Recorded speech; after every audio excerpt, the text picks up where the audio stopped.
representan la tercera causa de muerte, ahora podemos ver la segunda, y en la mayoría de veces por accidentes vehiculares, 60%. Actualmente el TEC representa una de las 10 primeras causas de atención en emergencia de cualquier entidad, cualquier nivel de atención. El cráneo encefálico pues, va a tener dos lesiones. La lesión primaria, obviamente la fractura y la formación de un hematoma necesita alta energía, porque tiene que haber lesión de la tabla ósea, ¿no? La lesión física o deterioro de la función y el contenido del cráneo debido a un intercambio brusco de energía, ¿no? Habitualmente mecánica. Los objetivos de esta charla son conocer la fisiopatología del TEC, estandarizar la forma de identificar la gravedad del paciente en base a datos clínicos, principalmente la escala de coma de Glasgow, conocer y aplicar las medidas de soporte vital avanzado en un paciente con traumatismo encefalocraneano. Ustedes saben que en la evaluación primaria ya se evalúa E, que es básicamente déficit, perdón, D, que es déficit neurológico. Bien, en la fisiopatología hay que conocer la lesión cerebral traumática, hay primaria y secundaria, el concepto de presión intracraneal, el flujo sanguíneo cerebral y la presión de perfusión cerebral. La presión intracraneal es tan importante que actualmente se recomienda que un paciente que tiene traumatismo encefalocraneano grave debe tener un monitoreo de la presión intracraneana, porque en base a eso vamos a poder tomar decisiones. Y si el paciente va a ser operado, va a ser monitorizado, va a usar algún tipo de medicamentos. Esta teoría de Mongo-Kelly es muy importante, ¿no? Porque definió el manejo de lo que es el TEC en el paciente. Ambos, ¿no? Explicaban que la hipertensión intracraneana estaba pues regida por lo que es el continente. El contenido, el continente es un continente rígido en el adulto, es la bóveda craneana, y su contenido es el cerebro, la masa encefálica y sangre venosa y arterial. Incorporaron luego la presencia de líquido cefalorraquídeo como otro componente, y desde entonces se llama esta doctrina, Mongo-Kelly. El volumen del contenido intracraneano permanece constante, es decir, que como una caja que no cambia, ¿no? El volumen. Inicialmente hay salida de líquido cefalorraquídeo y sangre venosa, que van a tratar de compensar la presencia de esta masa intracraneana, que puede ser un hematoma, ¿no? O un sangrado epidural o subdural. Sin embargo, el compromiso es severo y se sobrepasa este mecanismo de regulación. Cuando esos mecanismos de regulación son vulnerados, se va a presentar el incremento brusco de la presión intracraneana. Vamos a asumir que este remarco rojo es el cráneo.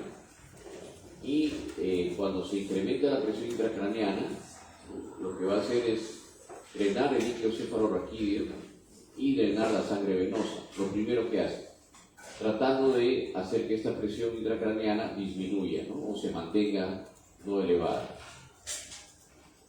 Sin embargo, la sangre arterial tiene pues que perfundir el encéfalo.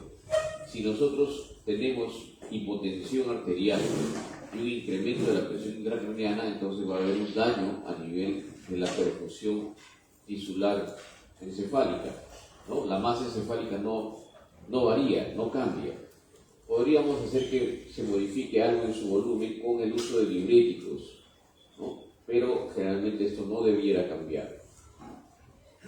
Entonces la presión intracraneana se deriva de la relación existente entre el conjunto de esos volúmenes, líquido cefalorraquídeo, sangre venosa, sangre arterial y masa encefálica. Y aquí viene el concepto de presión de perfusión cerebral. La presión de perfusión cerebral se define como la diferencia entre la presión arterial media y la presión intracraneana. Esta es la presión que necesita para poder perfundir y alimentarse y oxigenar las neuronas, ¿no? La presión de perfusión cerebral está directamente relacionada con el flujo sanguíneo cerebral. Se debe mantener constante si la presión arterial media se encuentra entre 60 y 150. Ya dijimos en la primera clase que a diferencia del adulto normal, ¿no? El que tiene un traumatismo encefalocraniano, su presión debe estar en 70, no en 60 ni 65. Si hay una disminución de la presión arterial media o un incremento de la presión intracraneana por encima de 20, entonces va a empezar a disminuir la presión de perfusión cerebral. Cuando hay disminución de la perfusión cerebral va a haber injuria cerebral aguda, ¿no? Entonces esa ya es una lesión secundaria. Se deriva básicamente del edema cerebral y de la presencia del contenido dentro de la bóveda craneal.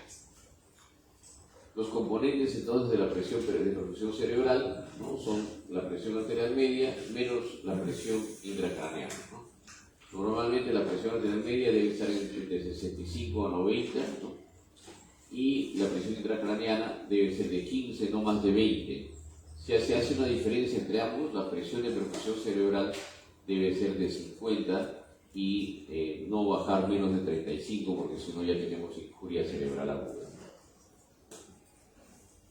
Y así vamos a tener una lesión traumática. La cerebral primaria es producto de la descarga de energía que provoca la fractura y el sangrado, y la cerebral secundaria es producto de los cambios fisiopatológicos que se derivan de esta teoría de Monro-Kelly. ¿Entendido entonces? ¿Sí? Muy bien, esta es la lesión cerebral primaria, ¿no? Ven ustedes un hematoma extenso en la zona parietal, parietofrontal.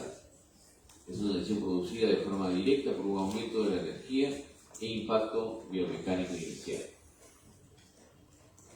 La lesión cerebral secundaria es un conjunto de lesiones que aparecen posteriormente al impacto y que se relacionan en forma indirecta con el mismo. ¿Por qué? Porque son producto de esta reacción fisiopatológica que tiene el trauma, ¿no? Y aquí se ve, por ejemplo, un edema cerebral difuso con hipertensión endocardiana. ¿Por qué? No se ven los ventrículos aquí, ¿no? Están borrados prácticamente, y hay una masa pues que hace que todas las fisuras desaparezcan y pues hay un edema cerebral severo, ¿no? Y hay un riesgo de herniación, que el encéfalo va a tratar de salir por algún lado y el único lugar donde hay espacio es en el foramen, en la base del cráneo. Entonces el cerebro trata de salir por ahí y puede en su afán comprimir pues el centro respiratorio, ¿no?, de la zona hipotalámica. Muy bien, ¿qué debemos hacer nosotros para valorar un paciente que viene con sospecha o con antecedente ya de traumatismo encefalocraniano? La evaluación inicial, ¿no?, son elementos claves que tienen que ser solamente 3, ¿no?, y decisiones rápidas de pacientes graves. Lo primero es el nivel de conciencia. El nivel de conciencia ya nos va a alertar sobre varias cosas. Una de ellas es que puede haber un déficit neurológico debido a una afección directa sobre la zona craneoencefálica. Una regla práctica para saber si es que nuestro paciente tiene alguna alteración de la conciencia es preguntarnos si es que el paciente está alerta, responde a estímulos verbales, ¿no?, a estímulos dolorosos, o finalmente es inconsciente, ¿no? Ese es el ATMI, es una forma muy rápida de saber cuál es su nivel de conciencia. Pero nosotros debemos avanzar un poco más en otra escala, que es la escala de Glasgow, ¿no? Entonces, cuando veamos un paciente y sospechamos un traumatismo encefalocraniano, todavía no le hemos hecho ni radiografía ni tomografía, debemos evaluar 3 cosas: nivel de conciencia, respuesta pupilar a la luz y movilidad de las extremidades. La existencia de alteraciones de esos componentes nos van a informar de una lesión ocupante de espacio, que para nosotros va a ser siempre un hematoma. Nivel de conciencia, ¿cómo se evalúa? El ATMI es la forma más rápida, pero debemos tener una escala. Y la escala que se ha considerado, ¿no?, uniforme para toda evaluación de paciente con traumatismo encefalocraniano es la escala de Glasgow, que mide respuesta verbal, respuesta ocular y respuesta motora. Se califica B5 cuando el paciente está orientado. La escala de coma de Glasgow va de 3 hasta 15. ¿No es cierto? Cuando está orientado está en 5, cuando tiene una conversación confusa ya está baja 4, y son palabras inapropiadas, exclamaciones 3, si solamente son sonidos incomprensibles o quejidos de dos, y cuando no hay ninguna respuesta, pues hay que estar, es como uno. Siempre hay que advertir de que probablemente esto de aquí pueda no expresarse si es que tenemos una obstrucción de vía aérea. Recuerden que siempre es el ABCD. Entonces, si el paciente no tiene obstrucción de vía aérea, entonces puedes evaluar la respuesta verbal. Pero si tiene obstrucción de vía aérea, no esperen ustedes que tengan, todos van a ser sonidos incomprensibles. ¿Por qué? Porque el paciente está con la vía aérea obstruida. ¿Está bien? Entonces, antes de hacer esa evaluación, siempre es A, vía aérea, ¿no? Y B es déficit neurológico. ¿De acuerdo? La apertura ocular. Algún estímulo, pero generalmente más sonoro o físico, puede haber apertura espontánea, ¿no? Si no hay ningún estímulo y el paciente está con los ojos abiertos, está alerta. Puede haber apertura con estímulos verbales, apertura al dolor solamente y ninguna respuesta. Esa es la calificación de 1 a 4 en la sección ocular. Y en la motora es más amplio, son 6 parámetros. En 6 se califica cuando obedece a órdenes, ¿no? Sin ningún problema. M5 cuando solamente localiza el estímulo. M4 cuando hay retirada de la extremidad al dolor. M3 cuando hay una flexión anormal de postura de decorticación, que es hacia atrás, ¿sí? Y una respuesta de extensión o postura de descerebración, que son los brazos hacia adelante, ¿ya? La decorticación es hacia atrás, obviamente con extensión, y la descerebración es hacia adelante, ¿sí? M1 cuando no hay ninguna de esas respuestas, o sea, no tenemos respuesta. El Glasgow puede ser tan bajo como 1 en este parámetro. ¿Para qué nos sirve el Glasgow? Y por ello siempre debemos hacer una calificación detallada, porque de acuerdo a eso podemos tomar decisiones. Lo más importante es, por ejemplo, que el Glasgow menor de 8 o menos ya nos está indicando que el paciente necesita una vía aérea definitiva. ¿Ya?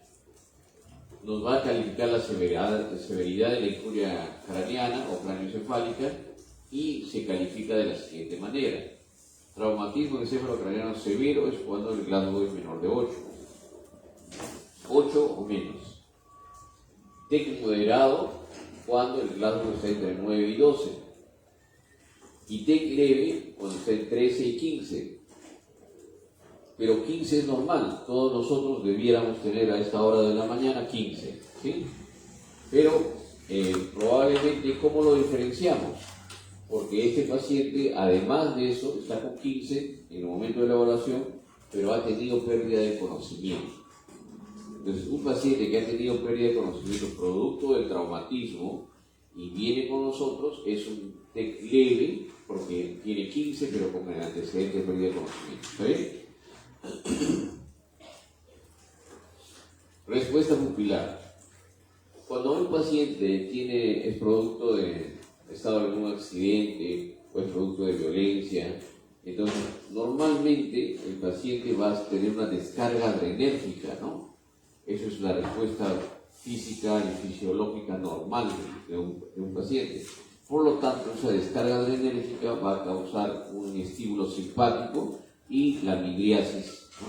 que se va a dar siempre. Si es que el paciente es consumidor de drogas, ¿no? Sobre todo opioides, ¿no? O fentanilo, que ahora está de moda, ¿no? La nueva epidemia, entonces las pupilas van a ser puntiformes, ¿no? Van a tener una miosis.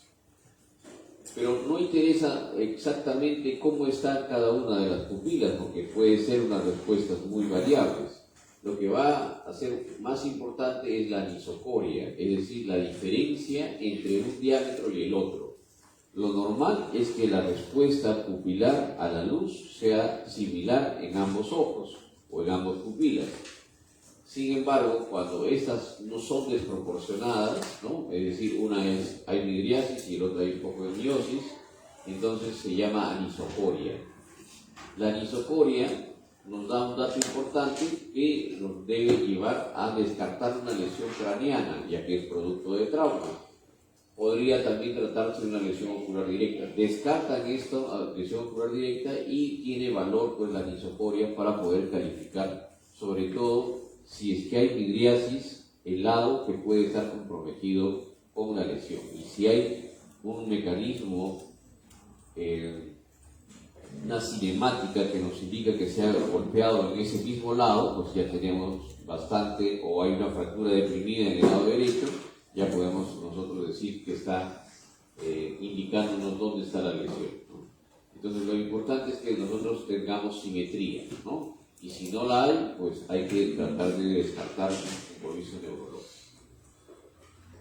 Y finalmente la movilidad de las extremidades. Ustedes saben que la lesión cerebral aguda generalmente va progresando y puede sí causar dificultad en la movilidad de extremidades, tanto en el área motora como sensitiva.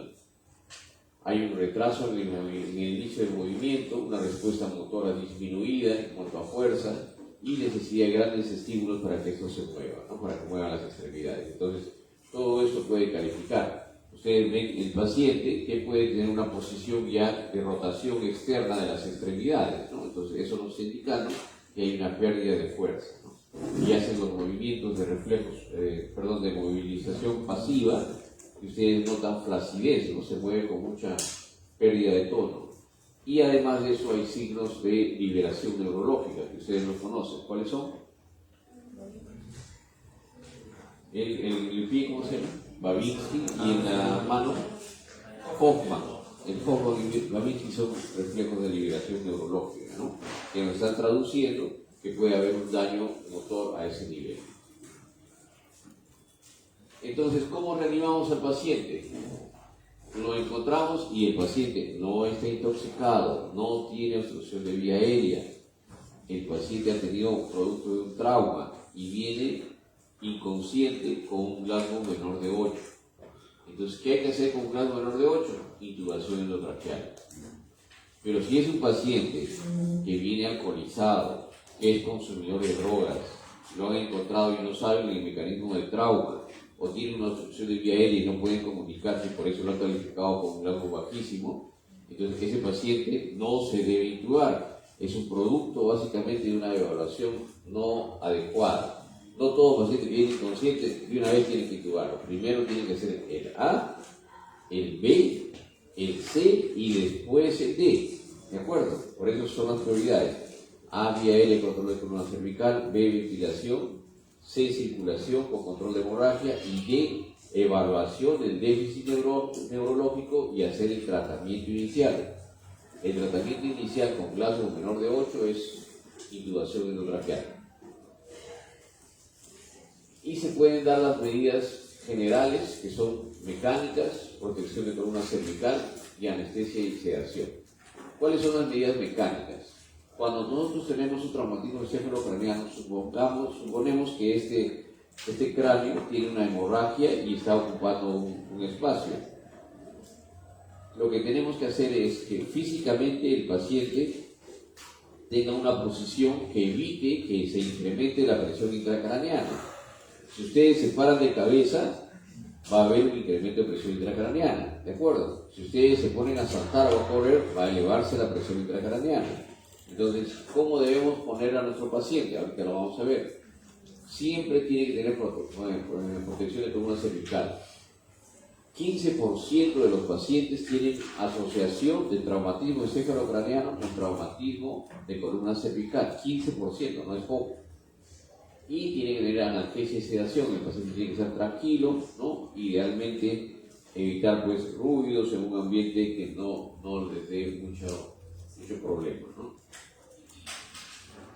Estas son las medidas mecánicas. La cama incorporada a 30 grados, evitar compresión cervical, sí poner el collarín, pero evitar que esto tenga una lesión por distracción, que básicamente es cuando se estira el cuello, pues, y el collarín, en vez de ayudar, dificulta, ¿no? No solamente la posición cervical, sino también exige una posición en la parte craneana, ¿no? Descompresión gástrica y descompresión vesical, ¿no? ¿Por qué? Porque esto de aquí va a incrementar la presión intraabdominal y también eso puede incrementar la presión intracraneana.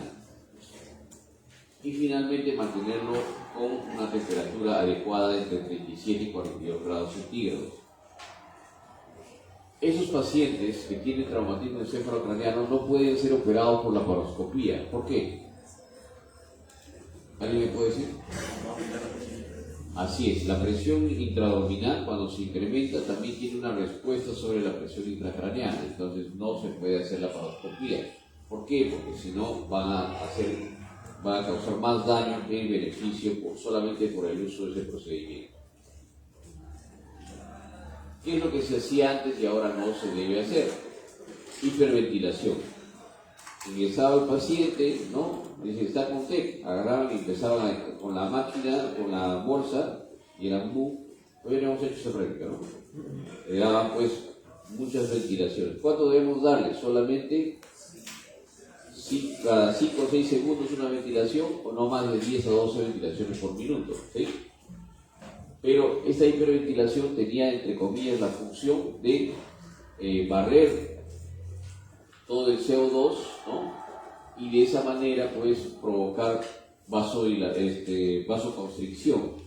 Sin embargo, ya no se indica. ¿Por qué? Porque el principal estímulo para la parte respiratoria, que es B, es el CO2. O sea, si ustedes lo desaparecen el CO2, el paciente se va a deprimir porque no tiene un estímulo sobre el centro respiratorio central. Por lo tanto, es contraproducente. Se debe hacer la ventilación tal cual nosotros le hemos enseñado, a esa ventilación. ¿Bien? Diuréticos osmóticos, es otra cosa que se utilizaba mucho, el manitol, 1 gramo por kilogramo de peso, o 0.5 a 1 gramo por kilogramo de peso. Todo paciente que tenía traumatismo encefalocraneano de frente le ponía su manitol. No. Ahora los diuréticos osmóticos solamente se deben utilizar si es que ustedes tienen un control de presión intracraneana o han demostrado que está con hipertensión endocraneana. ¿Cómo sabemos si un paciente tiene hipertensión endocraneana? A ver, ¿quién me dice? Signo vital. Signo vital. No. No. ¿Cuál? Un sensor intraparenquimal. Ya, un sensor presión intracraneana. No, pero no tenemos sensor. Estamos en el hospital de Chosica, en la posta médica. A ver. Fondo de ojo, edema de papila. Una. Otra. La medición de la punción lumbar, esa elevación de la presión es también la respuesta a la presión intracraneana. Y finalmente, cuando ustedes vieron la tomografía donde había borramiento de los ventrículos, eso también es un signo de hipertensión endocraneana. Entonces, si ustedes tienen signos de hipertensión endocraneana con deterioro clínico, el grado vino en 12 y ahora está en 7, definitivamente tienen edema cerebral. Y lo que tienen que es, en ese momento, sí dar diuréticos osmóticos.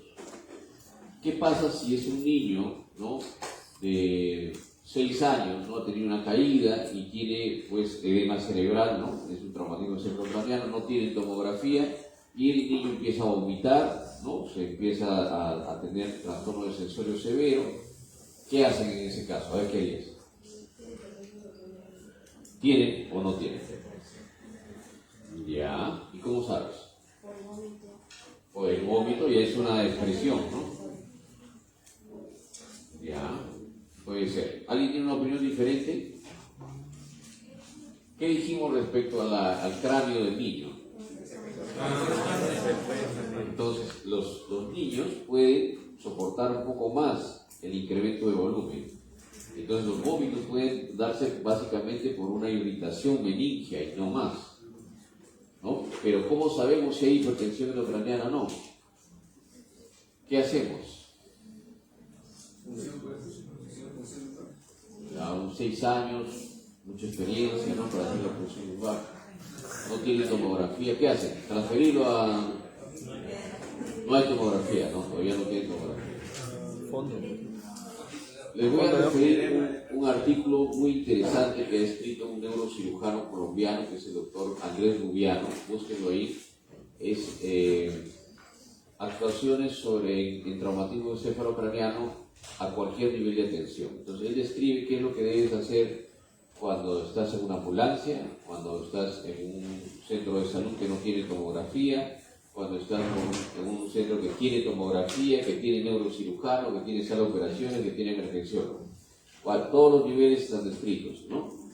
Pero en este caso, por ejemplo, que pongo el ejemplo específico del niño que se va deprimiendo, ustedes tienen que suponer que tiene hipertensión endocraneana. ¿Por qué? Porque, claro, el paciente ha tenido, a pesar de que tiene un compliance, ¿no?, del adulto, es decir, una distensibilidad, ¿no?, una mejor tolerancia al hematoma, ¿no?, del cráneo, el paciente empieza a deprimirse y tiene signos benignos, ha vomitado. Entonces ustedes le ponen manitol, le ponen su diurético osmótico y ven la respuesta. Si es que el paciente en 30 minutos o una hora empieza a mejorar, entonces tienes una hipertensión endocraneana. Es una respuesta clínica.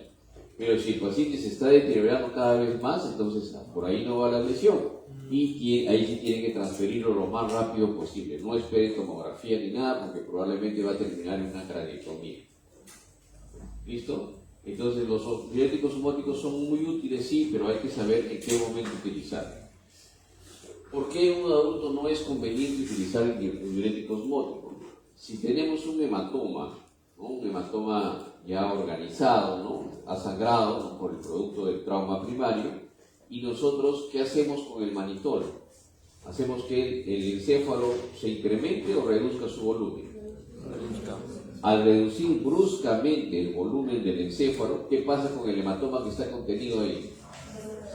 Así es, se vuelve a abrir y puede haber resangrado. Entonces, por eso en un adulto solamente se debe dar diurético osmótico si es que ustedes tienen signos de hipertensión endocraneana, pero no se debe dar usualmente a todo paciente que tiene traumatismo encefalocraneano. ¿Se entendió? ¿Cierto? Otra cosa que siempre se usa, y de repente ustedes lo van a ver ahora que hagan su rotación clínica. Llega el paciente con traumatismo encefalocraneano y lo primero que hacen es darle dexametasona 4 miligramos o 8 miligramos de stat, 4 miligramos cada 6 horas. Corticoides, ¿no?, con la teoría que el corticoide va a disminuir el edema cerebral. Bueno, los corticoides están contraindicados. Ya hay evidencia de que el uso de corticoides va a agravar los estados clínicos de traumatismo encefalocraneano. ¿Listo? Porque no tiene ninguna función sobre el edema y lo que hace es disminuir la respuesta fisiopatológica, ¿no?, fisiológica que tiene el organismo. Entonces lo vuelve más vulnerable inclusive, ¿no?, aparte de las infecciones y la disonancia inmunológica. Entonces ya no se debe utilizar corticoides en este caso. Suero salino hipertónico, sí.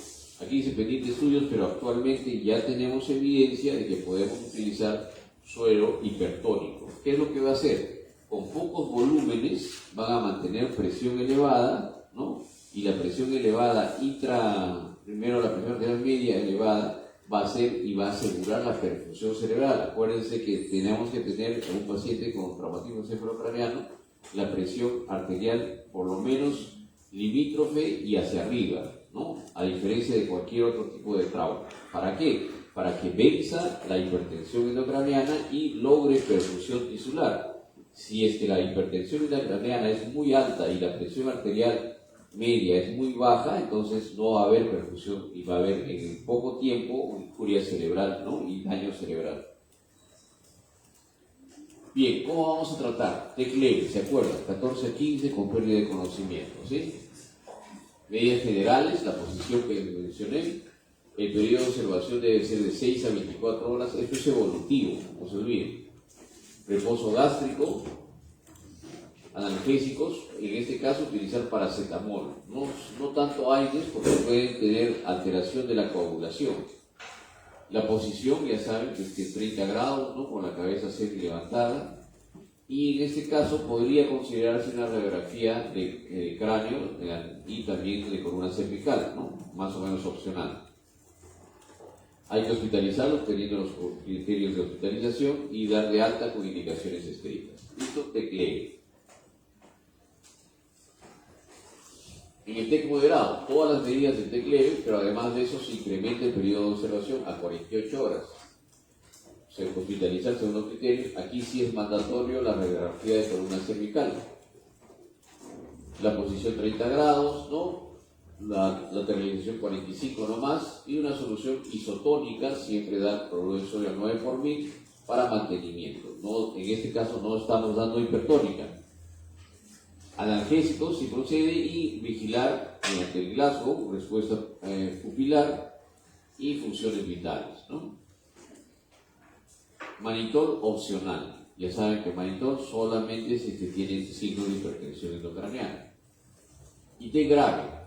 ¿Qué hacen en el té grave? Todo lo de leve y moderado. Se le tiene que hacer una tomografía. Aquí sí es mandatorio para ver que no hay efectos de masa. El Glasgow si es menos de 8. Sin signo de herniación, tiene que hacerse intubación endotraqueal y darle una ventilación mecánica con parámetros basales, ¿no? ¿Cuáles son los parámetros basales? Pues el PIB de 5, no hay que incrementar mucho, la presión pico no más de 30, la frecuencia respiratoria de 14 a 16 y el volumen tidal de 400 a 500, no más tampoco. ¿Por qué? Porque la presión la ventilación con presión positiva también puede incrementar la presión intracraneana. Entonces ustedes tienen que darle una ventilación basal. ¿Ya? ¿Qué anticonvulsivantes vamos a utilizar? Se debe utilizar fenitoína 100 miligramos cada 8 horas. No utilizar fenobarbital, no utilizar midazolam, no utilizar otro tipo de anticonvulsivantes como carbamazepina. Y si el paciente, pueden darle sedantes como colpromacina, ¿no? De manera opcional. Y si el paciente tiene, ¿por qué no se dan los otros? Porque los otros anticonvulsivantes van a tener una alteración sobre el nivel de conciencia. Entonces nosotros tenemos que estar evaluando el nivel de conciencia y vamos a darle fenitoína como preventivo de las convulsiones que pueda presentar. Si ya presenta convulsiones, el escenario cambia. Ahí sí pueden darle ustedes sobre todo las benzodiazepinas, ¿no? Diazepam o midazolam. Cuando tiene signos de herniación cerebral, como les expliqué, el encéfalo va a tratar de incrementar su volumen y va a tratar de salir de esa caja, que lo está manteniendo cerrado. Entonces va a tratar de salir ¿por dónde? Por el foramen oval, que está en la base del cráneo, ¿cierto? Al tratar de salir por ahí, puede herniarse ese encéfalo y comprimir los centros respiratorio y vasomotor. Para evitar esta herniación cerebral, ¿qué signos va a tener la herniación cerebral? El paciente vomita, vómitos explosivos, cefalea intensa, deterioro del Glasgow progresivo, convulsiones, edema de papila, todo eso, ¿no? Entonces, esa herniación cerebral, ¿cómo la vamos a tratar? Ahí sí, miren, manitol, 0.5 a 1 gramo por kilogramo de peso cada 4 horas, ¿no? Tiopental en bolo, silocaína y furosemida. Estamos tratando de que se reduzca rápidamente el edema cerebral, porque si no el paciente lo vamos a perder. El doctor Rubiano, justo el que les hice la referencia para que lo busquen en ese estudio que ha hecho, él lo que hace es una descompresión craneana en pacientes que tienen inminencia de herniación cerebral. O sea, si el paciente llega a herniación cerebral, se va a clavar y va a morir. Entonces lo que él hace es una craneotomía descompresiva, pero no buscando el hematoma, sino le abre el cráneo así y le abre el cráneo así, como una rosa, una avellana. ¿Ya? Entonces ahí rápidamente reduce el edema cerebral y después del tratamiento médico, es una cirugía de rescate, después del tratamiento médico y las medidas de descompresión y tratamiento quirúrgico también para drenaje de hematoma, ya reconstruye el cráneo y vuelve otra vez a cerrarlo, ¿no? Como estaba. ¿Qué criterios tenemos para hospitalizar a un paciente que tiene antecedente o tiene traumatismo encefalocraneano? El estado de conciencia es muy importante. Un paciente que tiene deterioro de estado de conciencia tiene que hospitalizarse, porque ese paciente puede seguir deteriorando y eso nos va a indicar pues la gravedad del caso. Cuando tiene fractura de cráneo, Sí, pues tiene fractura de cráneo, pero él está caminando, no tengo nada, doctor, no se preocupe, sobre todo está alcoholizado, dice una heridita nomás. Ustedes palpan y hay una fractura de cráneo, de la tabla externa. ¿Por qué debemos hospitalizar? ¿Qué puede estar detrás? Un hematoma. ¿Por qué? Porque la lesión para que se fracture el hueso tiene que ser de alta energía. Entonces, no vamos a tener de repente la expresión de una lesión primaria, pero sí después una lesión secundaria. Y si nosotros no lo estamos monitorizando, podemos llegar tarde para poder solucionar el problema. Signos y síntomas neurológicos: que ha convulsionado, que ha perdido el conocimiento, que tiene déficit motor, que tiene disartria. Cualquier signo neurológico en un paciente con traumatismo encefalocraneano es criterio de hospitalización. Cuando esté alcoholizado, porque no pueden ustedes evaluar, no saben exactamente qué tan bien y qué tan mal está, o con drogas, cuando tenga epilepsia como antecedente, o cuando sea un niño menor de 2 años. Siempre hay que observarlo porque si no, podemos no actuar a tiempo. En UCI tenemos que tener una monitorización neurológica, una monitorización de la presión intracraneana. El GLaDOS siempre es importantísimo para poder ver si es que está sin hipertensión, ver la saturación de oxígeno, ¿no? Y también función renal, función cardíaca, función respiratoria, gases arteriales y sobre todo el patrón respiratorio que puede estar. ¿Por qué es importante el patrón respiratorio? Porque está mediado por el centro respiratorio, que es central. Por lo tanto, ese nos va a dar pues las pautas de cómo está yendo el paciente. Y finalmente el tratamiento quirúrgico, que no es otra cosa pues que la descompresión craneana, ¿no? Este es en la zona en el medieval, pero eso lo hacían aquí también en Paracas, ¿no? Bien, ¿alguna pregunta de aquí? Nada. Sí, dime. ¿Cuánto tiempo nos ganamos hacer la descompresión por la queratomía? O sea, ¿en cuánto tiempo tendríamos que actuar? Va a depender del paciente, ¿no? Va a depender de cada paciente. Pero si tienes inminencia de herniación cerebral, la descompresión física, ¿no?, neuroquirúrgica es una muy buena opción, ¿no? Se está haciendo mucho en Colombia y también en Países Bajos, ¿no?, con buenos resultados. Claro que ahí tienen todas las medidas para poder hacer el control, ¿no? Todos los pacientes ingresan con un TEC grave, todos tienen monitoreo con presión intracraneana. Entonces es más fácil tomar decisiones así. Doctor, ¿y se podría hacer la craniatomía, o sea, además de darle fetal y... ¿Cómo? ¿Se podría hacer la craniatomía además de darle fetal? Podrías hacerlo, de hecho, no sé si, bueno, probablemente no lo recordarán, antes había el doctor Taladro, ¿no? ¿Han escuchado del doctor Taladro?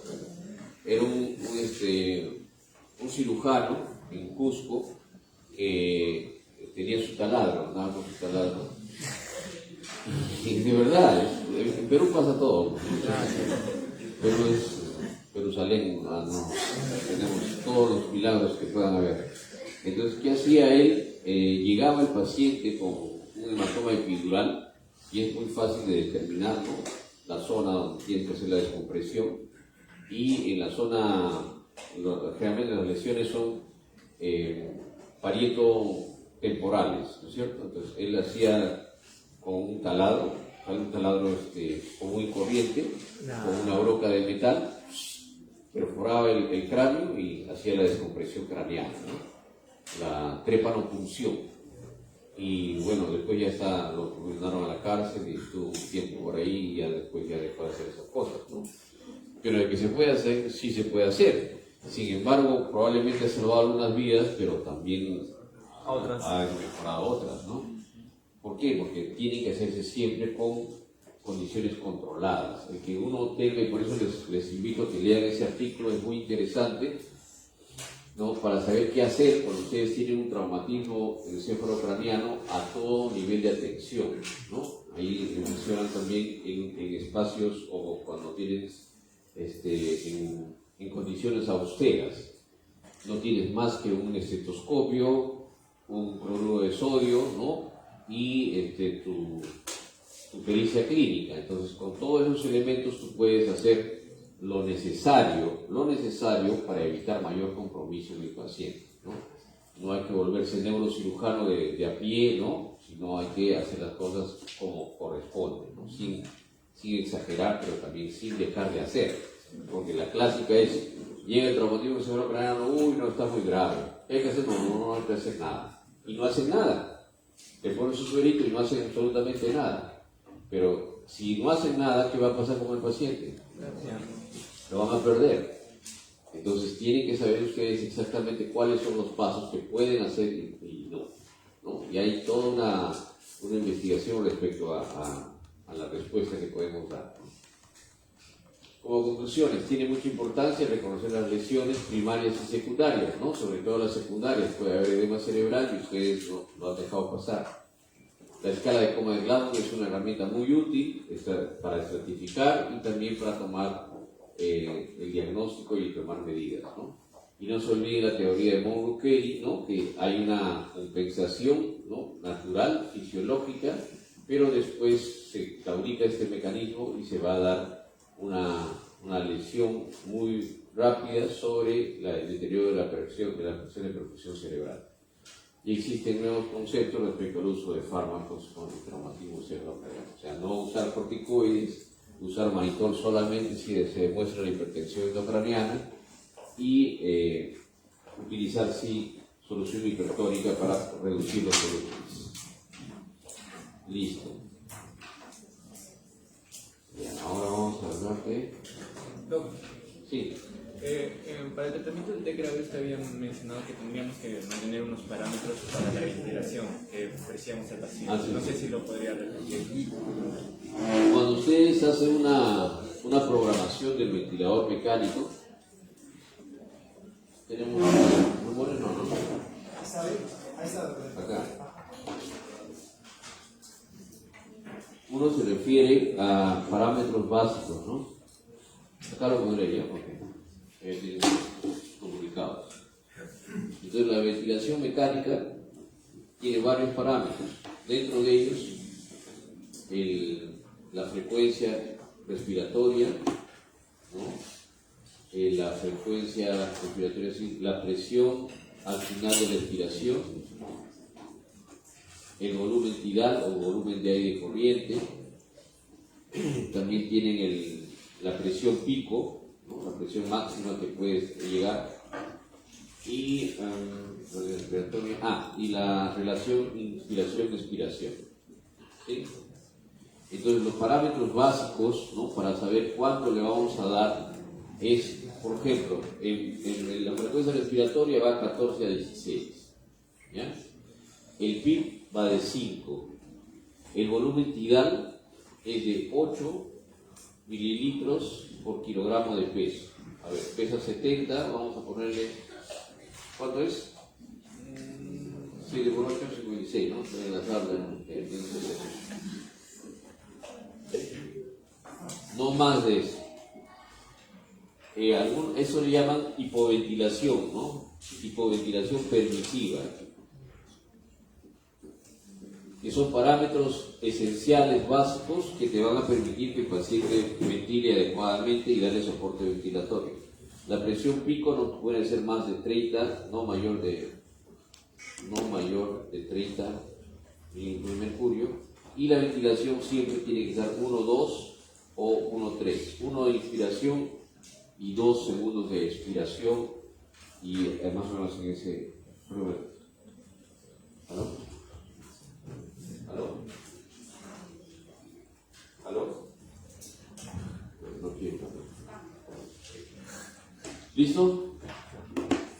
Esos son la ventilación esencial, ¿no? De 8 a 10 milímetros de mercurio, de volumen. Entonces el volumen tidal de aire corriente, el PIB, la frecuencia respiratoria, claro, y nada más. Con eso, el modo que le pueden poner es asistido controlado, ¿no? Porque hay varios modos. Controlado por presión, controlado por volumen, asistido controlado. Hay también el sincronizado, el SYNC, ¿no? Y hay el CPAP. Bueno, no les voy a enredar. Estos son los parámetros mínimos, ¿de acuerdo? Básicamente por la pregunta. ¿Ya? ¿Alguna otra pregunta? No. Ya, es sobre traumatismo encefalocraniano. Ahí le voy a dar el dato exacto, ¿ya? Si me hace acordar, Así, ya le paso el artículo, ¿ya? No es abierto, pero sí lo tengo ahí. La fenitoína se da con el fin de evitar las convulsiones. Sí, como prevención de convulsión. Todo TEC grave tiene el riesgo de convulsionar, ¿no? Entonces se le da por eso fenitoína. Y mencionó también que si presenta convulsiones, Ahí cuando sí, llega, ahí sí. podemos dar cualquier cosa. No cualquiera, tiene que darle benzodiazepinas, principalmente diazepam, y le puedes agregar un anticonvulsivante como el carbamazepina. Ya que no es el tegretolio, ¿no? No es la benzodiazepina. ¿Alguna otra pregunta? No. Bien, vamos a hablar un poquito de traumatismo abdominal. Como les dije inicialmente, una cavidad que te esconde grandes volúmenes de sangre porque no te expresa rápidamente, como por ejemplo, si hay 1 litro de sangre en el cráneo, el paciente va a estar enclavado, ¿cierto? No hay forma. Si hay 1 litro de sangre o 2 litros de sangre a nivel pulmonar, el paciente va a estar con dificultad respiratoria. Si es que esos 2 litros están en la pelvis, probablemente por el mecanismo de trauma podemos sospecharlo. Pero si está en el abdomen, es muy difícil sospechar porque tiene una gran compliance, tiene mucha posibilidad de albergar ese volumen sin dar mayor manifestación clínica. Por lo tanto, el trauma abdominal es una zona oculta y hay que conocer dónde puede estar la lesión. Por lo tanto, debemos saber qué comprende el abdomen. El abdomen anterior, los flancos y la espalda. Así es como se divide, ¿no? En hipocondrio derecho, izquierdo, epigastrio, mesogastrio, flanco derecho, izquierdo, fosa ilíaca derecha, izquierda e hipogastrio, ¿no? Esa es la distribución del abdomen anterior. Pero el abdomen anterior, ¿no? Es solamente esta parte de aquí. Después hay el retroperitoneo, que también es parte del abdomen. Y el abdomen puede extenderse hacia la zona torácica, como también compartir esta zona. ¿Cómo se llama esa zona? La zona tóraco-abdominal. ¿Listo? Y en la zona tóraco-abdominal las lesiones pueden ser tanto torácicas como abdominales y también diafragmáticas, obviamente. Vamos a evaluar y dividir a los pacientes en 3 grupos clínicamente. El grupo 1, que tiene un abdomen positivo. ¿Qué es un abdomen positivo? Pues está con un puñal aquí en la barriga. No tiene más que hacer, pues es un abdomen positivo, hay penetración. Ustedes ven que el mango es un cuchillo de cocina, ¿no? De matarife. Obviamente de cavidad, entonces no tienen mucho que pensar. Cuando el paciente viene con abdomen en tabla, ¿no? Lo palpan y gime de dolor y no puede deprimir, tiene signos clínicos de un abdomen agudo quirúrgico, por lo tanto ahí lo que hacen es laparotomía. Cuando el paciente tiene una lesión abdominal por arma de fuego y está en shock, ¿qué van a hacer? ¿Tomografía? ¿No? ¿Ecografía? ¿Ecofaz? No, de frente, llegan a la sala y obviamente tienen que asegurarse que lleguen con sangre, ¿no? Grupo 2, abdomen dudoso. Es decir, que ustedes no tienen signos clínicos, ¿no? Y probablemente no saben si es que el cuchillo ha penetrado o no, porque ha sido un bisturí, ha sido tangencial, la herida por arma de fuego ha sido tangencial. Entonces ustedes tienen dudas de que pueda haber penetración o no. ¿De acuerdo?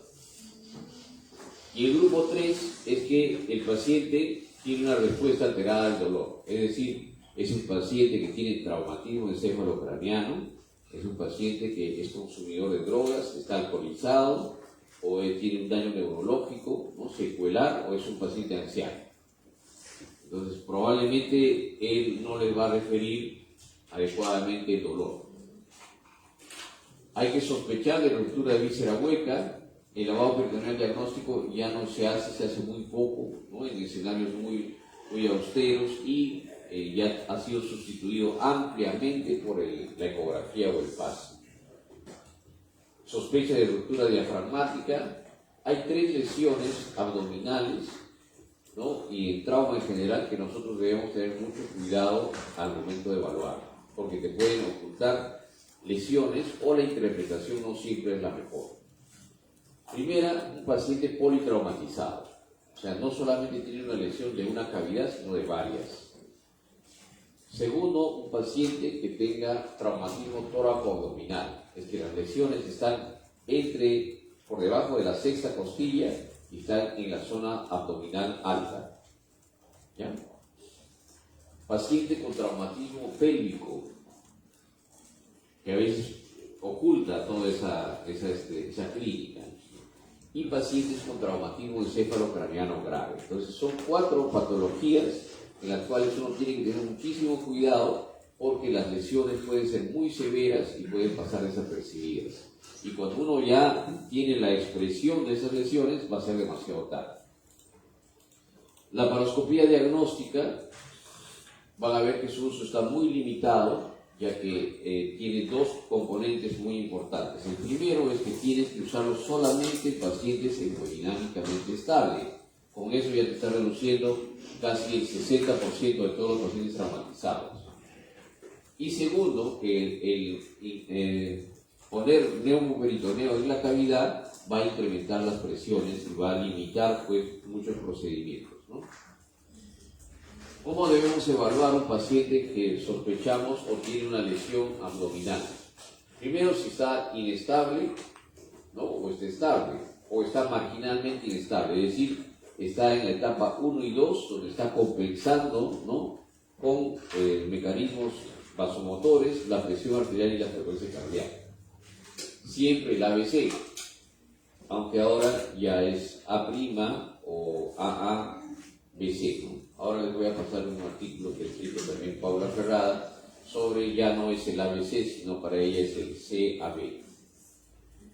Descartar sangrado oculto y hacer métodos diagnósticos rápidos, ¿no? Lavado peritoneal o el FAS. Como les dije, el lavado peritoneal ya prácticamente está en desuso, aunque el ATLS lo sigue proponiendo como una medida para poder realizar. Y si tenemos una lesión, una herida traumática, esta siempre hay que explorarla, pero la herida traumática que se explora es la herida por arma blanca. La herida por arma de fuego nunca se explora, ¿está bien? ¿Cómo se hace la exploración de la herida? Se realiza una exploración con anestesia local, no le van a hacer doler al pobre paciente. Se explora la herida, en algunos casos las heridas que están en el abdomen anterior. ¿Por qué? Porque si están en flancos la masa muscular es muy gruesa y ustedes no van a poder evaluar adecuadamente si ha habido penetración o no. Amplía la herida si es necesario y solo en heridas por arma blanca se detecta penetración de la aponeurosis anterior. Recuerden que la aponeurosis del recto anterior, por ejemplo, tiene una aponeurosis anterior y una aponeurosis posterior. La sola penetración de la aponeurosis anterior ya nos indica, nos hace sospechar de que hay penetración a la cavidad. Y de acuerdo a la clínica, nosotros debemos ingresar al paciente para operar. Se cumple la regla de los 3/3. ¿Cómo es la regla en herida por arma blanca para esto? No hay borrador.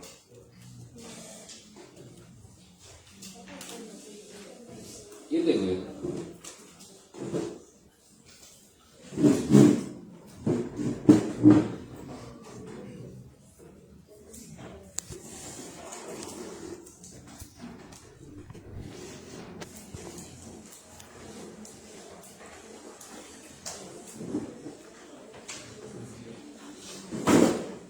Cuando tienes una herida por arma blanca, ¿ya? Vamos a tener 1/3, 1/3 y 1/3. 1/3 de las heridas no van a penetrar. Le hacen la curación de la herida y no penetran. ¿Listo? No hay perforación de aponeurosis anterior. 1/3 de ellos van a penetrar hacia la cavidad, pero no lesionan.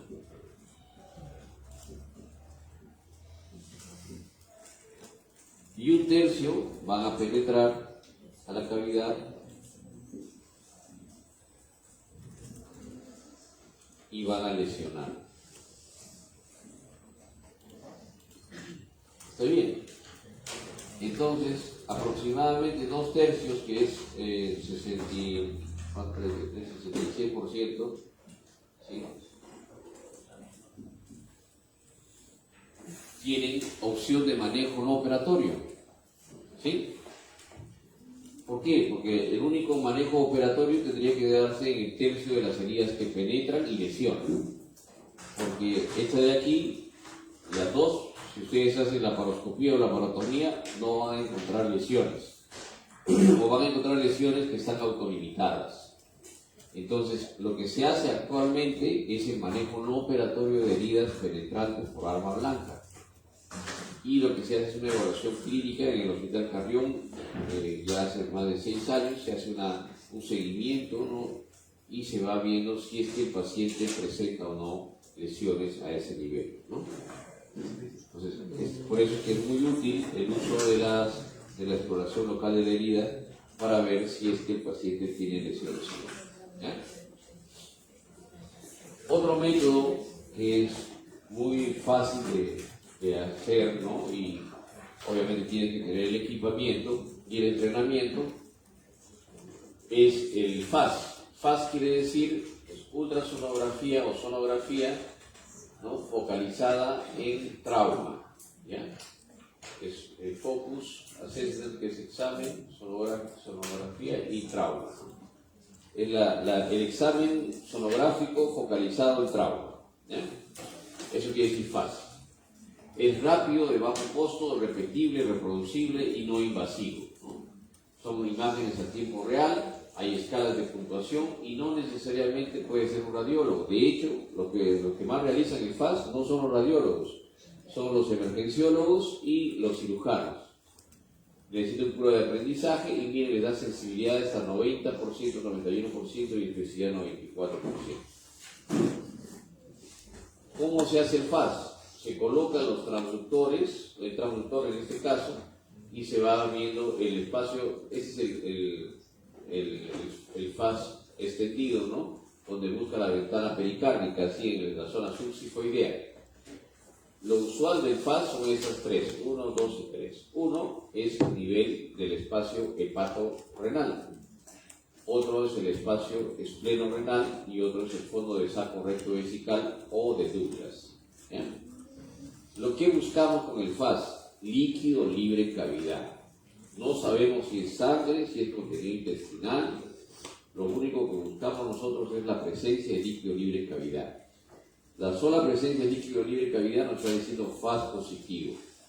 El FAS positivo tiene que verse en el contexto de la evaluación o los fluxogramas de evaluación del paciente, y de acuerdo a eso se tomarán las decisiones. Entre el quinto, no, es el séptimo y octavo espacio intercostal, ahí se pone el transductor con si hacemos las prácticas, ahí lo hacemos, ¿ya? Con el puntito hacia arriba, y se busca el espacio espleno-renal. El espacio espleno-renal es virtual, o sea, no existe, prácticamente es una línea. Pero si es que eso está ocupado por una imagen ahí anecoica, entonces eso nos va a dar el FAS positivo. Como aquí, es el hígado, el borde del hígado, este es el riñón, y esto debía estar pegado. Pero aquí hay líquido libre. ¿Qué será? ¿Intestino, intestinal, sangre? Eso se suponen ustedes, pero yo no les puedo decir. Solamente les digo que hay líquido libre en cavidad, ¿ya? Entonces, este es un FAS positivo en ese espacio. Esta es la parte de la vejiga, la parte inferior, y ven que aquí hay líquido positivo también, ¿no? Es en el fondo de saco recto vesical, ¿no? Da una doble imagen, ¿no?, de la zona de la vejiga, y aquí tiene toda su pared, pero hay líquido que se va quedando en esa zona. Entonces, el FAS es muy útil, ¿no? Se debe realizar en todas las emergencias, ya seamos, ahora hay equipos, incluso yo tengo una sonda así como esta, con mi tableta, lo vamos a hacer en la práctica, pues hago el FAS, lo llevo en mi bolsillo, por eso estoy haciendo el FAS del paciente, siempre que me lo permiten, ¿no? Y la tomografía, en cambio, sí es una imagen que necesita dos cosas en el paciente y están relacionadas: que esté hemodinámicamente estable y dos, que pueda ser transportado. Si es que el paciente está en shock, no puedes movilizarlo, no puedes hacer tomografía, tienes que tomar decisiones sin tomografía. Y si el paciente quiere movilizarse, pues está en Huaycán y tienen que llevarlo hasta Santa Anita para hacer la tomografía, pues probablemente no es meritorio. Tienen que ustedes siempre, acuérdense, así sea la tomografía, siempre tienen que la acción terapéutica va a estar sobre la acción diagnóstica por imágenes o otro tipo de diagnóstico. ¿Está bien? Siempre tienen que actuar antes que tener el diagnóstico preciso.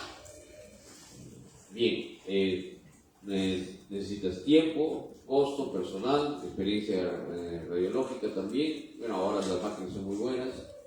Limitaciones, ¿no? La tomografía puede ver el páncreas, ¿no?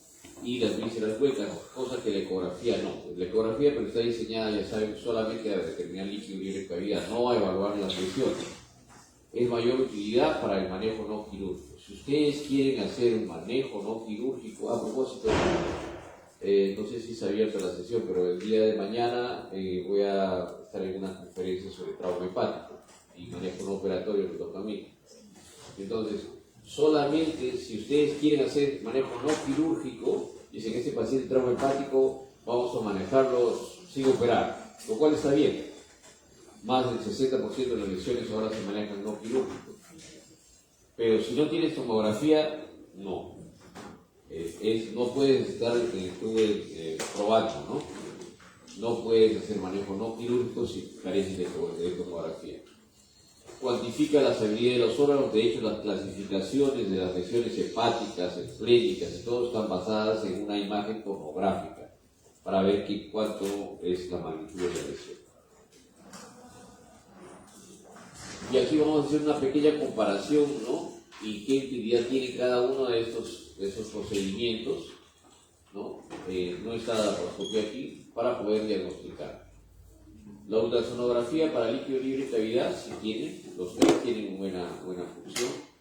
Para diagnosticar renal peritoneo, ya les dije que el ECOFAS no les dice si es sangre o es contenido intestinal. La tomografía tampoco, el lavado peritoneal diagnóstico sí, porque la cantidad de hematíes califica pues si es que tengo peritoneo.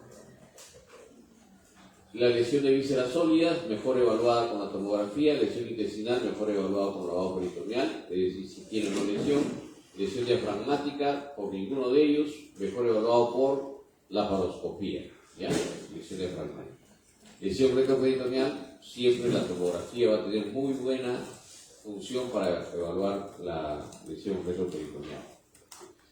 Entonces ustedes me dirán, ¿por qué el lavado peritoneal diagnóstico si puede diagnosticar líquido libre de cavidad, si puede diagnosticar si es sangre o no, y puede diagnosticar si está perforado el intestino? No es uno de los que sigamos utilizando, ¿no? ¿Por qué? Sí. No, pregúntame.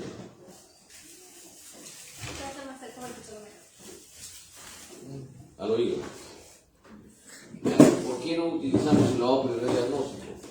¿Por qué? Si ustedes hacen lavado peritoneal diagnóstico, que no es sencillo de realizar, ¿no? Hacen una incisión infraumbilical, meten un catéter, le pasan 1 litro de líquido, ¿no? De solución salina, recuperan esa solución salina y estudian, lo mandan para ver cuántos de hematíes, cuántos de gérmenes o restos vegetales tienen.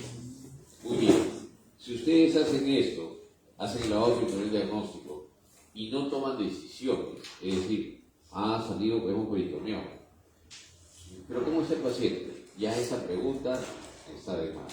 Ustedes dicen, el paciente no está bien, es estable. Ya, entonces, ¿qué tal si lo vemos después, lo evaluamos en 2 horas? Ya perdieron. ¿Por qué? Porque le han metido líquido libre en cavidad. Le han metido líquido, ¿cierto? Entonces, las ecografías y las tomografías todas van a salir con líquido libre en cavidad. Ya perdieron esa posibilidad de evaluar. Es un examen invasivo y el paciente va a tener dolor abdominal de repente. ¿Tiene dolor abdominal? Es que le hemos hecho su lavado peritoneal diagnóstico. distorsiona cualquier otra evaluación que se haga posterior. Y el gran problema que tenemos con el lavado peritoneal diagnóstico es que sale hemoperitoneo positivo. Listo, lo operamos, le hacemos una laparotomía y no hay ni una gota de sangre en cavidad. ¿Qué ha sucedido? El lavado. Al momento de hacer la incisión, ¿no? Ha filtrado algo de sangre y simplemente les ha sobrevalorado la posibilidad de que el paciente tenga lesiones intestinales. Es más, tenemos un trauma hepático y ha sangrado, ¿cierto? Tiene un poco de líquido libre en cavidad. Le hacemos el lavado peritoneal diagnóstico. ¿Cómo va a salir? ¿Positivo o negativo? Positivo, pues, porque ¿y qué pasa? Hacemos el lavado peritoneal diagnóstico y ¿qué quedó con el manejo no operatorio? Ya no nos sirve, o sea, se contrapone. Si ustedes a un manejo no operatorio le hacen el lavado peritoneal diagnóstico, va a salir positivo siempre, pero no todos los van a operar, por eso está en manejo no operatorio. Por eso es que el lavado peritoneal diagnóstico se debe utilizar solamente en espacios austeros y cuando no tengan ultrasonografía y tengan la inminencia clínica de que el paciente tiene que decidir si se opera o no se opera. Ya quedan muy pocos espacios para lavado peritoneal. ¿Es factible? Sí, por supuesto, es factible para muchos espacios, pero la interpretación del mismo no. La tomografía no necesita transportarlo, el costo es más elevado siempre, la movilización del paciente tiene que darse en tomografía, en estos dos no, y aquí está la sensibilidad y especificidad de cada uno de ellos, ¿no? ¿Y dónde quedó la laparoscopía? La laparoscopía no es un examen diagnóstico, acuérdense, antes se propuso como un examen diagnóstico. Pero para hacer laparoscopía actualmente tenemos que hacer laparoscopía con gas, es decir, hacer una incisión, ingresar un nuevo peritoneo, el CO2, lograr una calidad virtual y ver las vísceras, ¿cierto? Para eso el paciente tiene que estar hemodinámicamente estable. No puede usted ingresar con un paciente que sea limítrofe en su hemodinamia, o menos todavía si el paciente tiene algún trastorno hemodinámico. No se puede ingresar. ¿Por qué? Porque la laparoscopía va a comprimir la vena cava inferior, va a reducir la parte ventilatoria y el gasto cardíaco se va a reducir por el neumoperitoneum, solamente por el neumoperitoneum. Y si el paciente está limítrofe, ¿no?, con el corazón, pues tratando de que se perfundan por la pérdida sanguínea, y ustedes le ponen neumoperitoneum, pues claudica y listo, ¿no es cierto? Entonces no pueden hacer eso. ¿Qué ventajas tiene la laparoscopía en trauma abdominal? La primera es que disminuye el número de laparotomías innecesarias. Es decir, muchos de los pacientes que ustedes están pensando que deberían operarse con laparotomía, pero no tienen mucha clínica abdominal, le hacen la laparoscopía y encuentran lesiones mínimas. El mejor hallazgo de una laparoscopía en trauma es el peor hallazgo de una laparotomía. ¿Qué quiere decir? Si ustedes hacen una laparoscopía y encuentran que estaba sangrando el epíplomo y se ha autolimitado, pues han hecho una cirugía mínimamente invasiva, el segundo golpe pues es el más leve que le ha podido dar al paciente, sacan su laparoscopio y se acabó. Pero si lo mismo hacen por una laparotomía con una incisión sifopúbica, obviamente le están agregando morbilidad al paciente, porque la incisión y el trauma quirúrgico que está recibiendo es alto. Sobre el trauma que ya tiene, sobre el primer golpe, están ustedes. ¿Y qué encuentran? Encuentran lo mismo, el epíplomo con un sangradito que es el colimitor. A eso se le llama laparotomía innecesaria. Pero doctor, yo tengo un paciente, por ejemplo, con sangrado masivo, que está hemodinámicamente Masivo, inestable. es otro. ¿Está hemodinámicamente estable o no? O sea, inestable. En Nada, este caso, laparoscopía no existe. Laparoscopía. Olvídate, no existe laparotomía. Pero no generaría mayor morbilidad en ese caso. Es mejor, mayor morbilidad que mortalidad. ¿Se entiende? ¿No es cierto? O sea, tenemos que entrar para reparar, porque si no, no nos va a interesar mucho la incisión que fea, que le va a doler, se infecta, no. Nos va a interesar controlar el sangrado interno, porque si no, ¿qué va a pasar? Se va a morir. Se va a morir. Por eso es mejor un complicado, quejumbroso, que todos los días te llaman por teléfono, los familiares te persiguen, que un muerto. Para nosotros es mejor siempre tener a alguien así complicado que tener a alguien que no te llame nunca, ¿no? Porque ya se fue pues, para otro lado. La estancia hospitalaria puede reducirse por la laparoscopía, obviamente, por todas las ventajas que tiene ese procedimiento. Entonces, ¿en cuándo vamos a utilizar la laparoscopía? Solo debe realizarse en caso de una duda diagnóstica real. ¿Qué quiere decir? Le han hecho ecografía, le han hecho tomografía, le han hecho lavado peritoneal diagnóstico y tienen todavía duda. Entonces, ya, pues ahora sí se ganó una exploración en sala de operaciones, bajo anestesia general o una incisión y entrar con el laparoscopio para ver qué es lo que está sucediendo en la cavidad.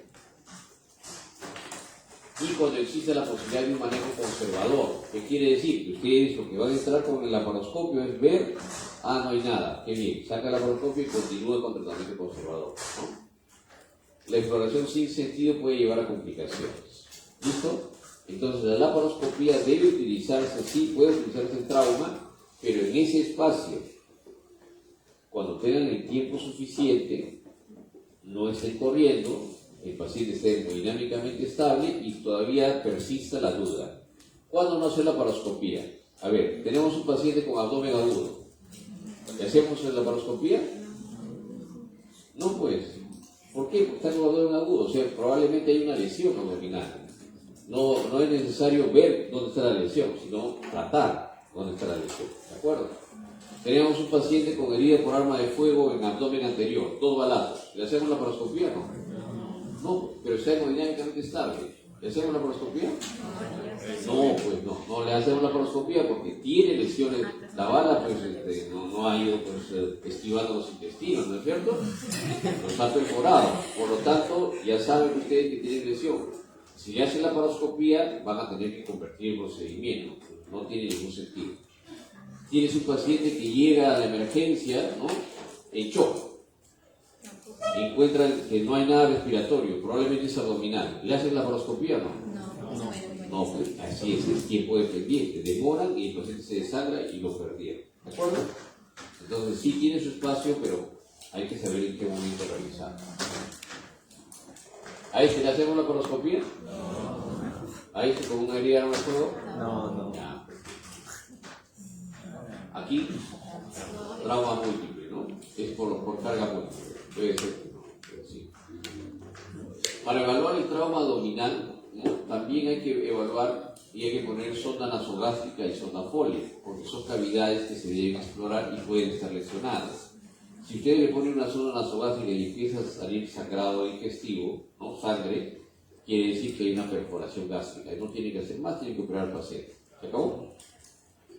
La sonda Foley, en cambio, sí les puede dar hematuria. Muchas de las hematurias por trauma cerrado pueden manejarse médicamente, pero para poner la sonda Foley y saber cuánto de diuresis tienen, ¿no?, tienen que evaluar 3 cosas.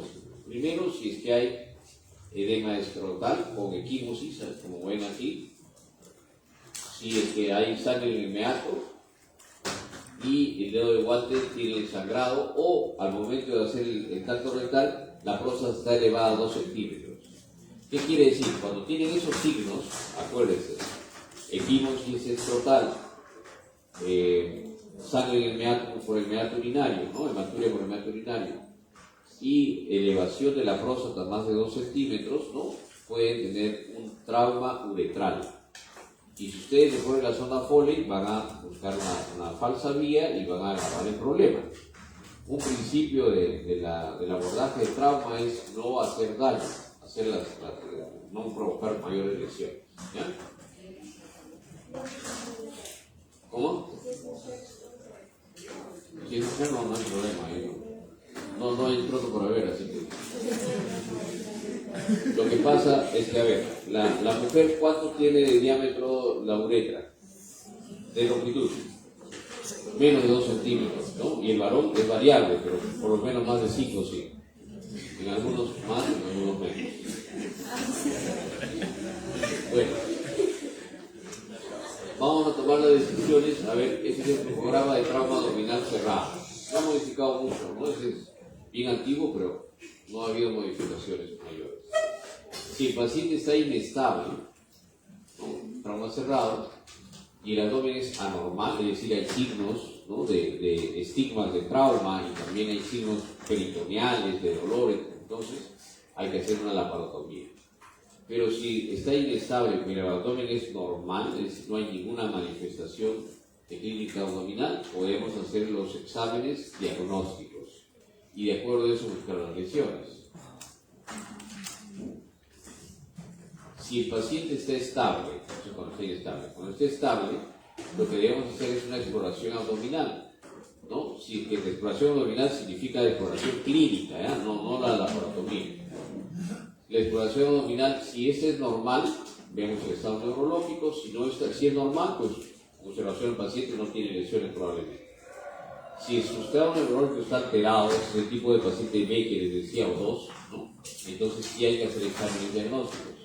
Si la exploración es dudosa y los exámenes diagnósticos son positivos, entonces va a la laparotomía. Los traumatismos abdominales cerrados son un poco más difíciles de diagnosticar y por eso se utilizan mucho los exámenes diagnósticos para que nos ayuden en esta interpretación. Aquí tenemos una herida por arma blanca, cosa que en el penetrante no funciona. Aquí, ¿ha penetrado o no? Es obvio que ha penetrado. Ahora, ¿habrá causado lesiones? Tenemos que ver que de repente ha penetrado y no ha lesionado. ¿Ya?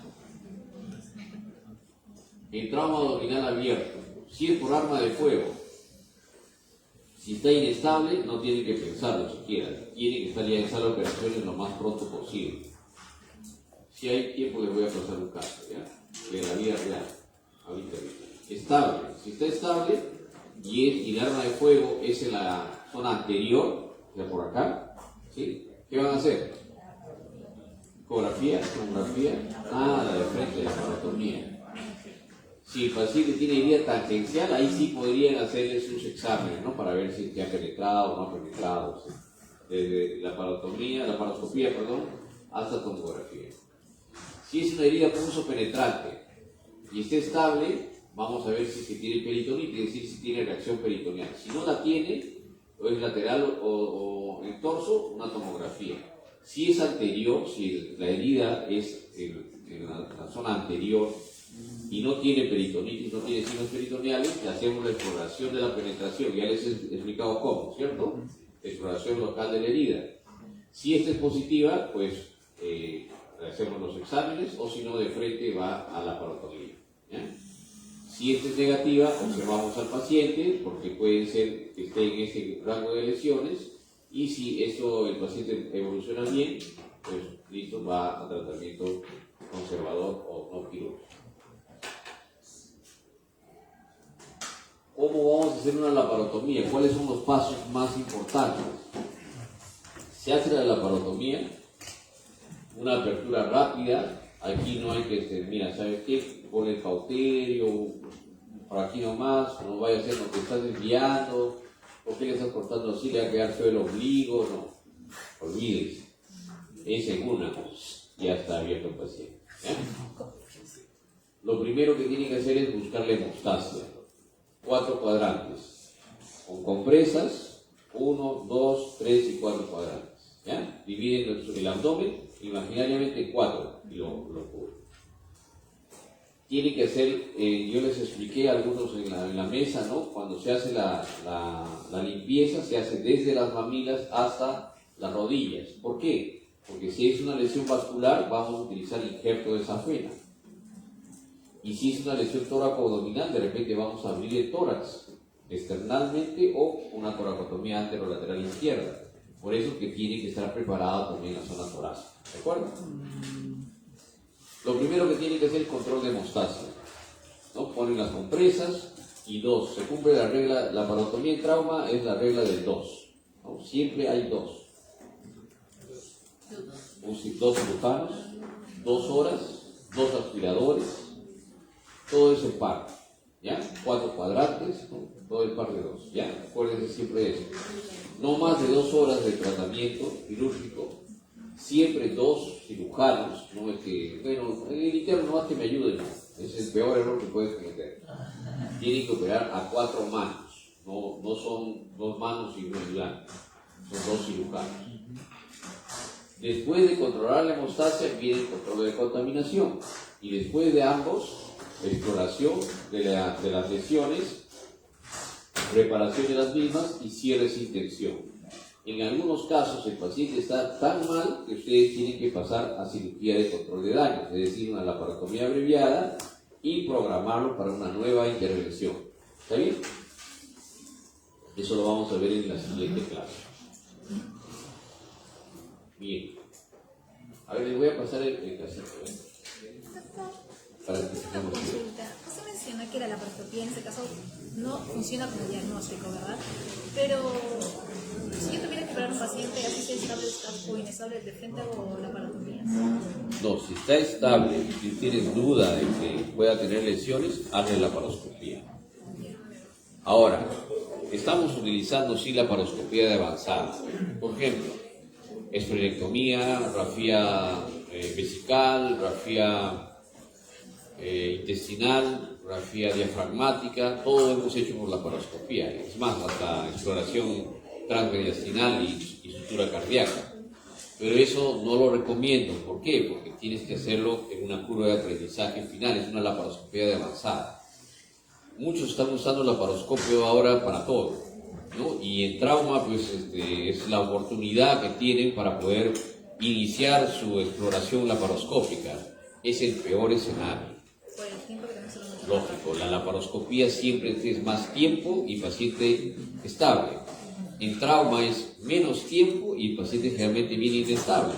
Entonces, están contrapuestos en su dirección. Por eso es que se debe utilizar, pero bajo los criterios que estoy indicando. ¿Ya? Doctor, Sí. si por el ECOFAS se encuentra líquido libre, ¿qué hacemos? ¿Laparoscopía o laparoscopía? ¿O qué se hace? Si encuentras líquido libre en el ECOFAS, tienes que operar al paciente. ¿Pero por laparoscopía o laparoscopía? Si está estable, puedes hacer laparoscopía.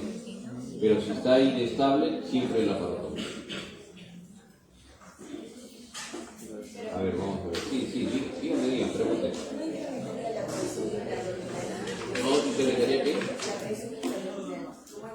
Ah, ya. La laparoscopía en trauma, ustedes tienen que emplearla con bajos flujos de neumon peritoneo y la presión máxima no es de 14 a 15, sino tienen que utilizar 11 solamente. El ingreso se hace directamente con la laparoscopía hacia las zonas del diafragma. ¿Por qué? Porque si están perforados el diafragma y ustedes están poniendo neumoperitoneo, le puede causar neumotórax a tensión. Entonces, es un procedimiento de avanzada, tiene varias cosas que tienes que tomar en cuenta para hacerlo.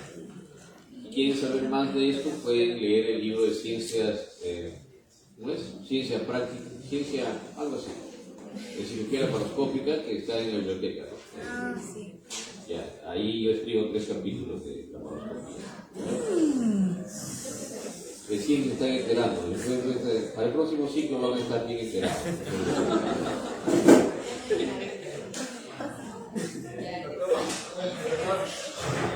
Y injerto de safena hay que hacerle sí cuando tenemos, por ejemplo, una lesión vascular de la mesentérica o también de la ilíaca interna, ¿no? Podemos hacerlo con safena, ¿no? Para no utilizar solamente una sonda como control de daños, se puede hacer el injerto vascular.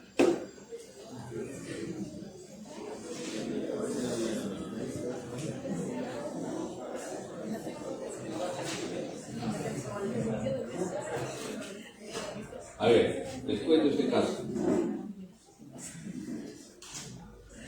Es un paciente que estaba en una reunión no social, sino laboral, y sale pues de su trabajo y viene un sicario que tenía unos papeles de película. Tenía unos papeles así y tenía el arma aquí. ¿Ya? Entonces pasa, aquí está el auto y está el chofer ahí, sentadito, ¿no?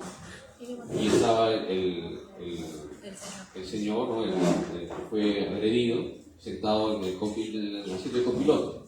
Entonces pasa el sicario, ¿no? Se pone a ver el recaudo y ve y saca el arma y le pone 6 o 7 disparos.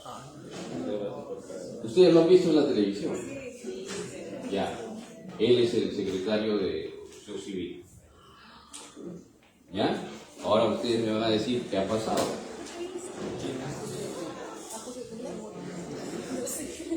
Paciente de 62 años que sufre agresión por heridas por arma de fuego cuando salía de su trabajo, extraído por terceros. Estaba a 10 cuadras del Almenara. Suertudo. ¿Suertudo? Sí, él es suertudo, nosotros no. A las 18:02 del 15 de agosto, ahorita, el mes pasado, ¿no?, ingresa a la unidad de shock trauma con un tiempo de traslado de aproximadamente 10 minutos. ¿Cómo creen que llegó? A ver, lo trajo la policía, Serenazgo. No, el chofer se escapó. Ustedes vieron el video, ¿no es cierto? No. Busquen ahí, busquen el secretario de Construcción Civil, ¿no? Y es baleado. El chofer sale corriendo. Claro, pero sale corriendo. Bueno, yo no sé. Él no llega, ¿no? Y el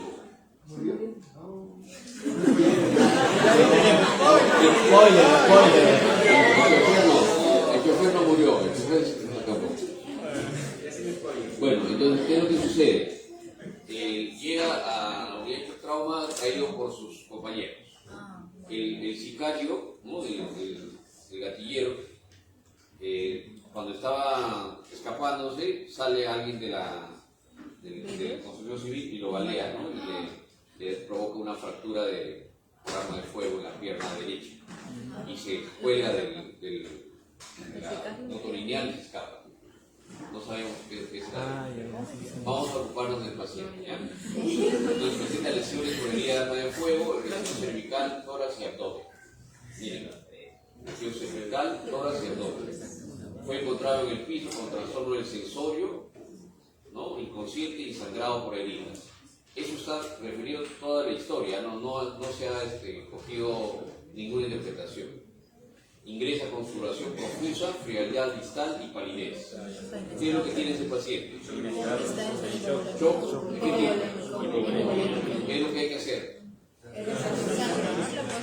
Ponerle sangre. Muy bien, ponerle sangre. Para este tipo de paciente que tiene una lesión abdominal, ¿no?, abdominal, y tiene sangrado y está en shock, ¿hay que activar el protocolo de transfusión masiva, sí o no? Sí. Vamos a ver qué pasó. Aquí está el paciente, miren, manejo de vía aérea, aquí están las heridas por arma de fuego. Ya, después esto no se los voy a compartir, no se alcanza, lo ven ahí, están tratando de poner una vía.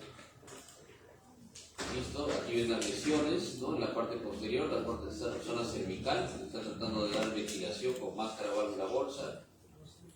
Tiene heridas en la zona de dorsal, por eso siempre hay que explorar la parte posterior, ¿no?, de orificios de entrada o de salida. A ver, si tenemos 3 aquí y 2 adelante, ¿por dónde ha sido el disparo? Ya, y si tenemos 4 adelante y 3 atrás, ¿por dónde ha sido el disparo? Ya, en el video se ve, ¿vale? Y lo pelean así. Está en su carro, ¿no? Ya ustedes lo buscan, pues. Ya lo vi, ya. Muy morbosos. A ver, procedimientos. Le hacen su intubación orotraqueal y ventilación mecánica con máscara bajo la bolsa. Hasta ahí todo bien. Acceso venoso. Catéter venoso central, subclavio izquierdo de 3 lúmenes, 7 frames para poder pasar grandes volúmenes.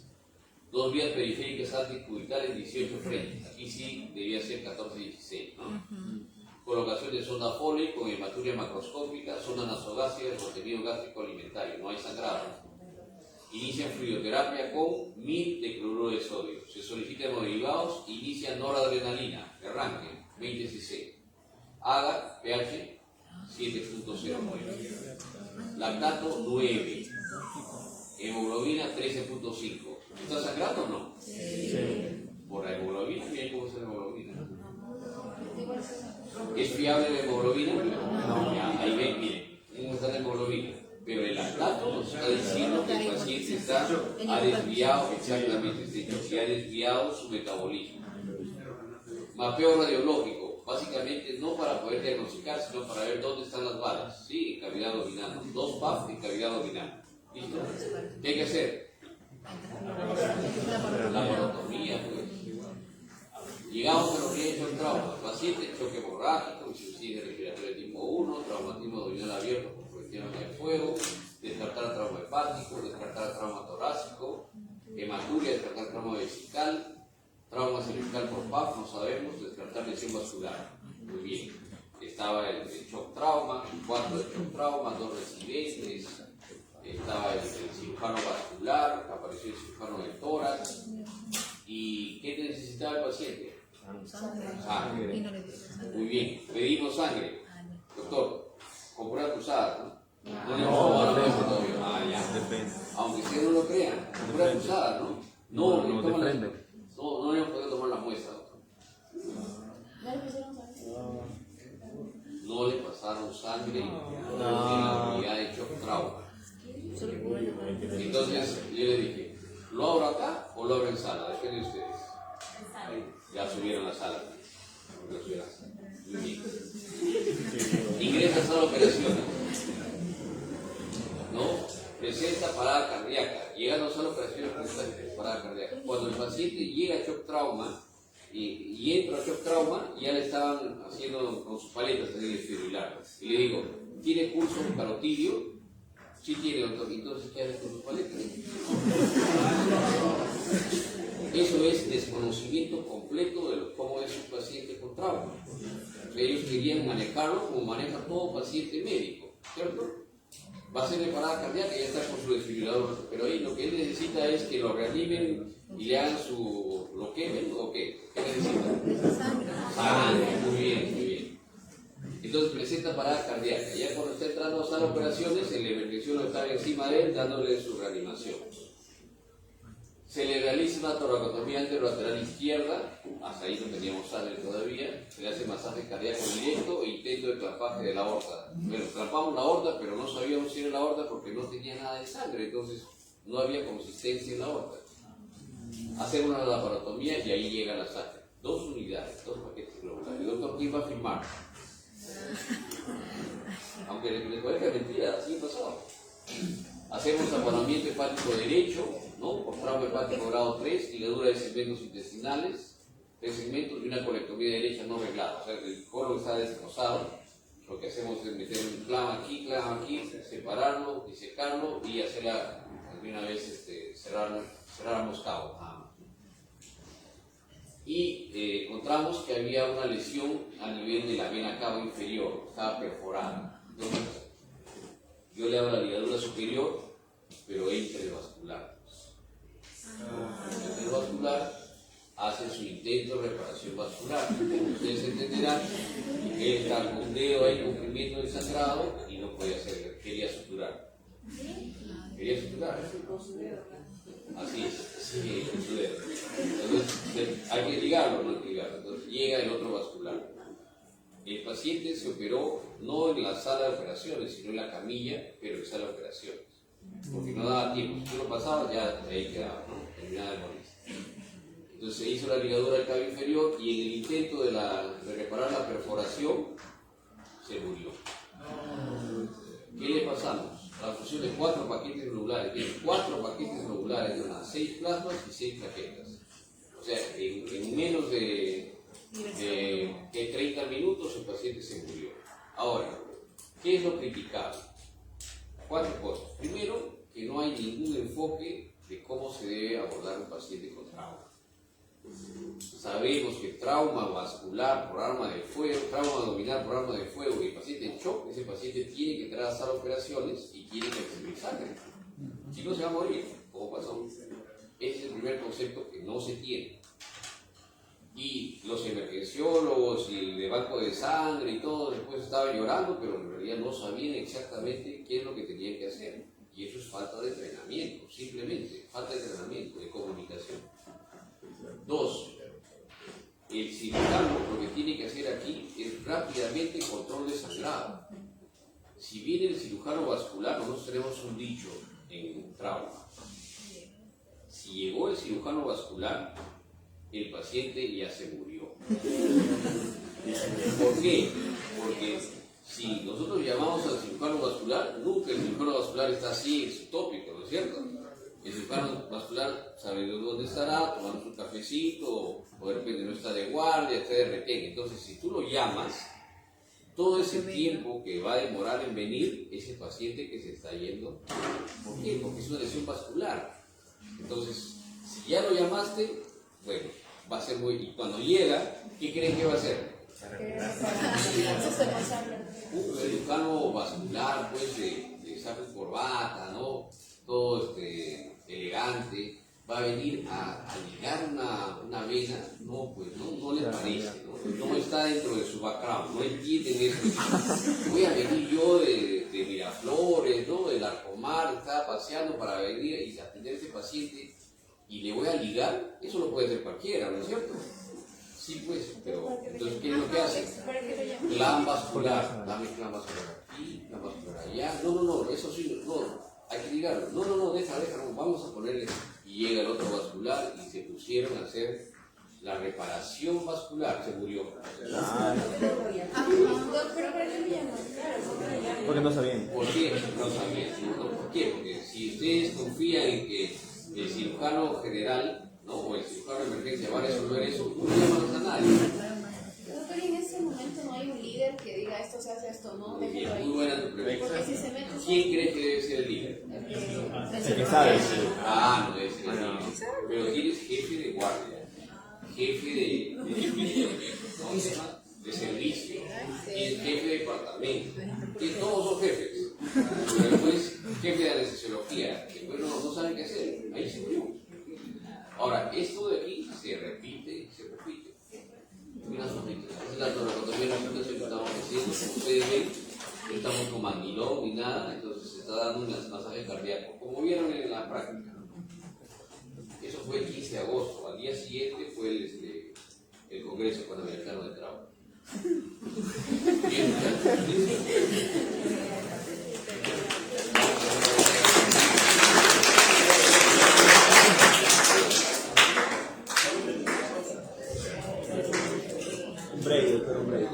Un breakcito. ya, 5 minutos, ¿verdad? Ya.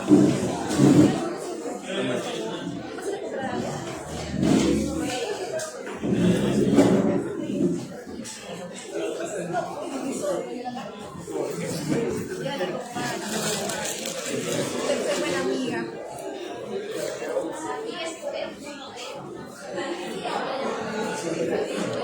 Marita, mira.